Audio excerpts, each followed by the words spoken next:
रिक्षा driver Eknath Shinde राज्याचा मुख्यमंत्री होतो आणि हे फक्त आग लावत सुटता. मी आता मुलाखतीमध्ये वाचलं बापू काय अजित दादा 2 राष्ट्रवादी एक करायला माझ्याकडे हलपाट मारत होत. अरे दादा केवढा मोठा माणूस, ते गेले तर महाराष्ट्र रडला. दादा तुमच्याकडे हलपाट का मारतील? 5-50 आमदार आहेत म्हणून मारतील का? पडक्या घरात पण मुक्कामला जाईल का हो? मित्रांनो, खऱ्या अर्थानं मी काशेगावकरांचं अभिनंदन करेन की वादळात सुद्धा दिवा तेवत ठेवण्याचं काम काशेगावातल्या सगळ्या कार्यकर्त्यांनी आणि शेतकऱ्यांनी केलं.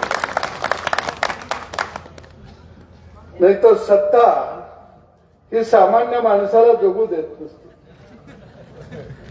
सत्तेच्या माध्यमातून विकास करायचा असतो, सामान्य माणसाला जवळ घ्यायचं असतं. परंतु इथं उलट आहे.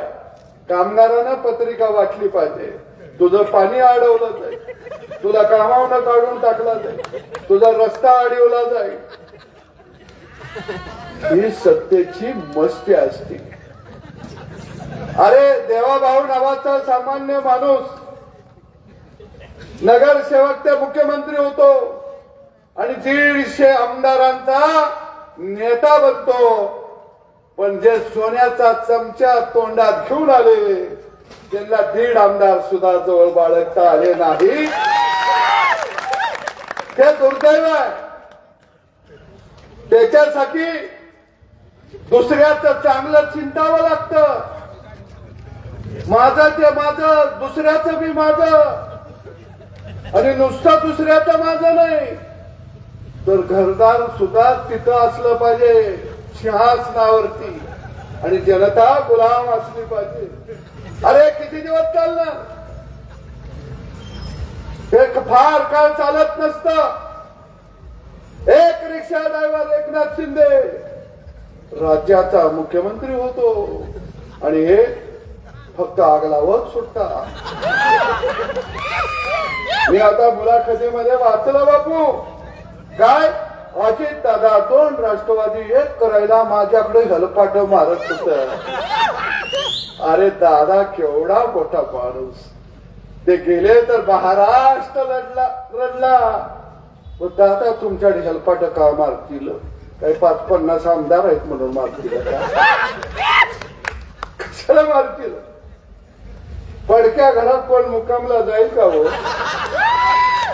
कशाला कोण जाईल? पण ते कधी खऱ्याच्या गावात राहिलीच नाही. त्यांचा मुक्काम खोट्याच्याच गावात. तेजी जिरवायची. अरे असं करता करता करता करता तुम्ही राजाराम नगर वरती आला रे बाबा. हे बंद करा. चांगलं वागा. चांगलं वागल्यावर चांगलं होतं म्हणून मी 2दा आमदार झालो. त्याच्यासाठी कुणाचं मला वाईट करायला लागलं नाही. अरे पाण्याच्या एवढ्या वर्षात काय पाण्याची योजना तुम्ही चांगली या गावाला दिली? या मरणनाथपूरला बघायला 3 कोटीचा मी नुसतं फिल्टर बसवलाय. माझ्या गावात फिल्टरच्या पाण्यानं आंघोळ करते ती. गावातल्या बायका फिल्टरच्या पाण्यानं धुणं धुती ती. गाया म्हशी बी फिल्टरच्या पाण्यानं धुती ती. आणि सकाळचा संडासला बी फिल्टरचं पाणी धुती. अरे विकास शो असतो. आणि जिल्हा परिषदेमध्ये किती उमेदवार निवडून येणार आहेत? त्यांना उमेदवारच मिळालेले नाही. जिल्हा परिषदेमध्ये महायुतीची सत्ता येणार. तुम्हाला डोळं लागले ते. कवा एक होतोय, कवा शपथविधी घेतोय, कवा एक होतोय, कवा नाही. आता होईल बाबा. त्यांच्याकडे गडी लई झालं आता बापू. 240 आमदार आहेत. आम्ही अजून लाईन मध्ये आहे. तुमचा नंबर कुठं लागेल?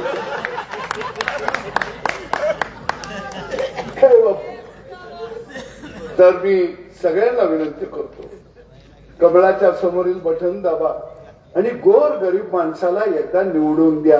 गोर गरिबांना निवडून द्या. जिकडं जाईल तिकडं म्हणते हे पॅक ते पॅक. काय नको गोष्ट घेऊन काय पानं लावून पॅक करतायचं असं अजिबात नसतं. आणि मला सांगतो इकडनं तिकडे गेला आणि तिकडनं इकडे गेला. अरे मी माड्यात जाऊन उभा राहिलो आणि 5 लाख मतं घेऊन आलो. काय तात्या गोरगरिबांनी दिली. आणि म्हणून या निवडणुकीमध्ये तुम्ही आपल्या उमेदवारांना कमळ या चिन्हावरती बटन दाबून भरघोस मताने निवडून द्या. तुम्ही कामाला प्रचंड लागा का शेगाव करून. का तुम्ही जर मोठी रॅली वाटप जोरात चालू केलं ना तुमचा बी फायदा होणार आहे, लक्ष्मी येणार आहे. पण ते फुलातनं बसून इथे कमळाच्या हे देण्यात ठेवा. आणि तुम्ही सगळे ताकदीनं आमच्या उमेदवारांना विजय कराल अशी अपेक्षा व्यक्त करतो. आणि तात्या सगळ्या तुमच्या परिवाराला धन्यवाद देतो. तात्या आमचं कवातरी रुसतं पण मला बरं वाटतं. तात्या कितीही रुसला तर पाठीवर वळ उठू देत नाही.